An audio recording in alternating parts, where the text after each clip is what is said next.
Welcome naman sa atong sambingay sa Kristohanon nga mga minugbong storya nga adunay dagkong lesson nga makuha ug ma-apply sa atong kinabuhi. O kini part 2 kini sa ato ang series about sa kamatayon nga sambingay o illustration. So part 1 nahuman na nato ug karon part 2 na kita. Para masabtan nimo guys, ang atong storya na usab karon lain na usab content may tungod sa kamatayon. Usa ka adlaw niana kining usa ka apo nagpahimalad sa iyahang apuhan o kaning iyang lolo. Niyan siya nga, "Lo, pwede ba kung magpahimalad nimo?" O niya, nitubag ang lolo niya, "Usa man apo." Niyon ang apo nga, "Lo, gusto unta akong masayod kung unsa jud ang akong kamatyan." Okay? So magpahimalad ko nimo, nya tugani ko lo kung unsa akong kamatyan aron nga makalikay ko. So karon kining apuhan kay ni tuo-tuo pud og napta, paghimalad niya sa adong, "O apo, ang imong kamatyan maor gyud ang ligid." Maor gyud ang ligid daw ang kamatyan sa apo sa dong. Ang imong kamatyan ligid. Busa dong, likay gyud ka sa mga ligid. Kay ang kamatyan nimo ligid ra. So kining apo nga nabutangan ni anang mao nga tinuuhan, baling hadlo ka sa apo. Busa kay estudyante man to siya, dili siya moagi og karsada igsuon. Ang iyang buhaton gikan sa ilang balay adto siya musumok aning kahagunoyan. Unya adtos paingon sa basakan. Di gyud siya moagi karsada kay galikay ni sa mga ligid. Sa kay mao man kung kamatyan di ay likayan ko ni. Busa agi siya sa mga hagunoyan, katubhan, kalubinhan, basakan. So wagi karsada nga iyang nagian tungod kay ligid lagi ang iyang kamatyan. So karon, di-graduate siya. Ana siya una-una, lah, kung graduate ko niya adto sa syudad, pay daghanang ligid ra ba ng syudad? Daghan kay sakyanan ng syudad, di magsilbi ni. So di siya mo padayon og eskwela og high school. Di po siya mo padayon og eskwela college, si matud pa niya og mo padayon og eskwela high school ug college, pakadaghanang ligid sa eskwelahan. So baling hadlukan ni apo. So yang ideya elementary graduate ra siya.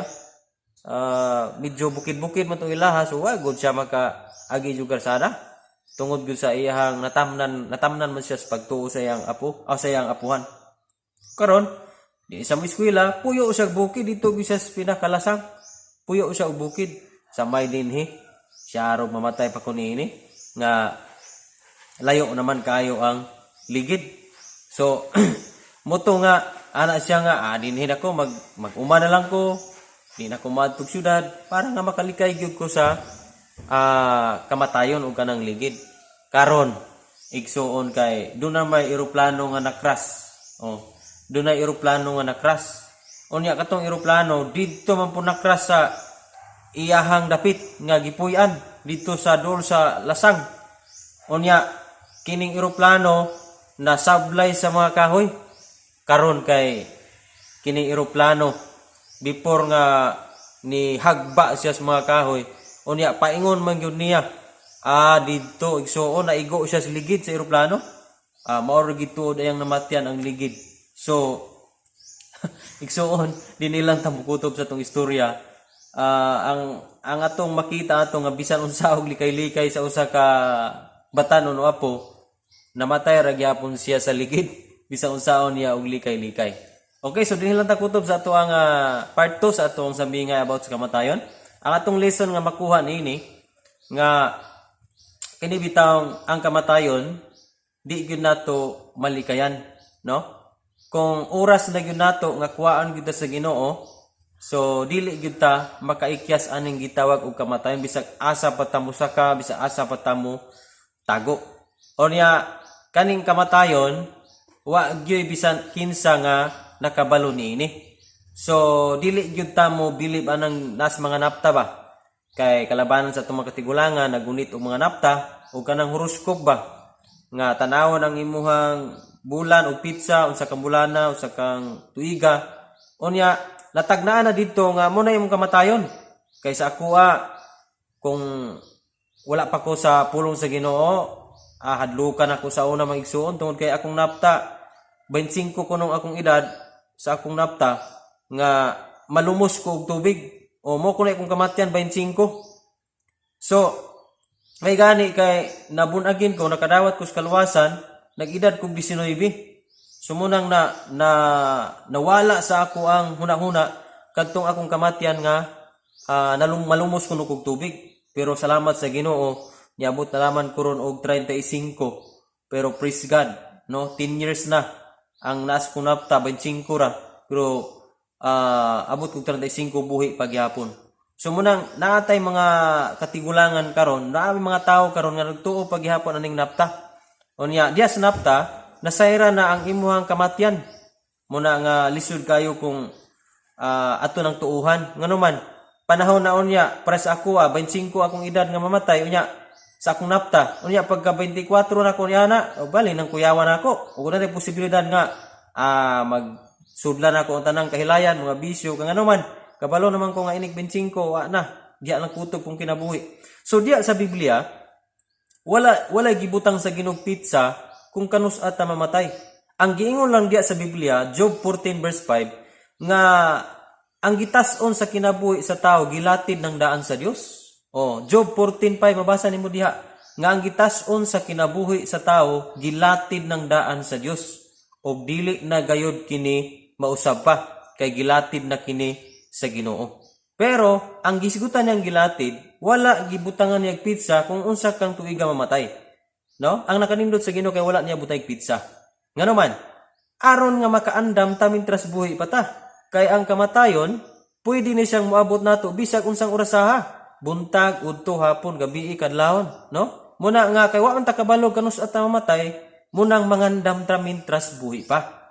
Dili na kay moyon pata nga magpahimalan pata. Susiyon ba nato sa napta? No. Diya sa napta di na pwedeng tuuhan nato kay sukuhay na sa Biblia. Ang Biblia walay pizza unya ang napta na.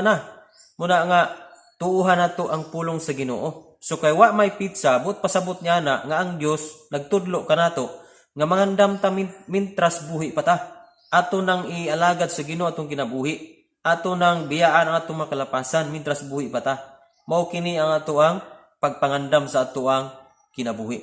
Okay, ang kamatayon moabot ni bisan asa, no? Dunay mamatay nga nasulod sa iyang balay, dunay pa mamatay nga naas gawas sa iyang balay na disgrasya. So bisan asa ang kamatayon, oy. Munang magmulakaw ta og nasa tong panimalay magampo gyud ta nga ang panalipod sa Ginoo. Pero kung gitakda na gyud nato matud pa sa Ecclesiastes 3 verse 1 anto nga ang tanang panghitabo ni sa kalibutan mahitabo kini sumala sa gitakda na sa Dios. Unya matud pa sa verse 2 nga adunay panahon sa pagkamatay, adunay panahon sa pagkatao, adunay panahon sa pagkamatay, adunay panahon sa pagtanom, adunay puy panahon sa pag-ibot. Okay? So tanang panahon nga nitabo sa kalibutan, gilatid na ng daan sa Dios. Sila na gyud ang atong panahon kung kanus at takwaon. Di ba? So muna igsuon nga ang kamatayon appointment kini nga dili pwede nimo mabalibaran. No, matag karon og unya wa ta kabalo kung kanus at takwa sa Ginoo. Ang kamatayon nagahulat kanatong tanan. Okay? Walay makalikay sa kamatayon, oy. Bisan unsaon nimo likay-likay, do na maganitaw gihapak og munggos namatay siya o munggos ra kagamay anang munggos namatay siya nganuman kay paghapak sa maong munggos sa usa ka tawo milihay ang maong tawo karon paglihay niya do na may talinggam nga kabilya nga naisima talinis kayo nalapos man diri munang namatay siya tungod sa munggos. Okay? Unya kita igsuon bisan usa tong likay-likay muagi kita ning gitawag og kamatayon kung dili pa mobalik ang ato ang Ginoong Jesucristo. Gawas ang nagbalik niya maabtan tang buhi adunay mga tawo nga dili moagi physical kalitra nga mga kana bang mausob ang ilang physical nga body. No? Unya ma-rapture sila. Pero kung di pa ta maabtan sa rapture, moagi kita ning physical nga kamatayon. So guys, di lang ta kutob ang ato ang lesson ini pabilin sa katawhan karon nga mati nga ang kamatayon dili nato mabalibaran og dili ta makalikay busa. Walay pizza ang kamatay kanusa, mabos no ginaboy busa ang mangandam kita. So, dinhi lang ta kutob sa ato ang istorya. Kung na-bless ka, paki-comment lang sa atong comment section. O kung bago pa ka nga channel, ayaw kalimot sa pag-subscribe para updated ka sa daghan pa natong mga istorya.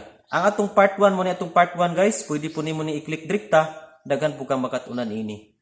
Kita-kita ta sa next video. God bless.